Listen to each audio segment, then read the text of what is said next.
Hi friends, welcome to my channel. இன்றைக்கி கோஸ் கூட்டு எப்படி பண்ணுறதுன்னு பார்ப்போம். ஒரு குக்கரில் ஒரு டம்ளர் பாசிப்பருப்பு அரை மணி நேரம் ஊற வச்சு இதில் ஆட் பண்ணிக்கிறேன். இதோடு கோஸ் ஆட் பண்ணுறேன்.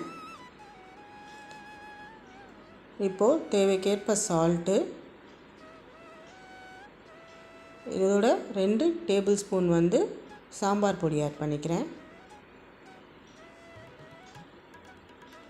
இப்போ ஒரு பச்சை மிளகா,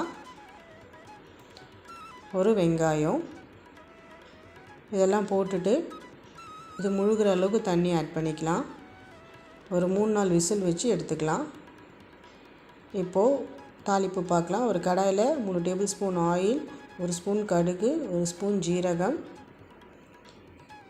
ஒரு இடித்த பூண்டு ஒரு 3 துண்டு ஆட் பண்ணுறேன். இதோட ஒரு வெங்காயம், கொஞ்சம் கருவேப்பிலை. இது நல்லா வதங்கட்டும். இப்போது ஒரு மிக்ஸி ஜாரில் ஒரு துண்டு தேங்காய், 1/2 டீஸ்பூன் ஜீரகம், ஒரு பச்சை மிளகா இது பேஸ்ட்டை அரைச்சி எடுத்துப்போம். இப்போ பாருங்கள், ஒரு 3 விசிலே நல்லா வெந்து வந்துருச்சு. சிறு பருப்புன்றதால ஒரு 2-3 விசிலே நல்லா வெந்துடும். இப்போ இந்த தாளிப்பில் இதை ஆட் பண்ணிக்கலாம். அதோடு தேங்காய் பேஸ்ட்டு இதை நல்லா மிக்ஸ் பண்ணி ஒரு 2-3 நிமிஷம் நல்லா கொதிக்க வச்சு எடுத்துக்கலாம்.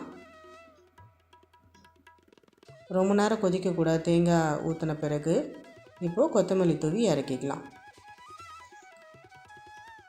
பாருங்கள், நல்லா திக் கன்சிஸ்டன்சிக்கு ரெடி ஆகிடுச்சு.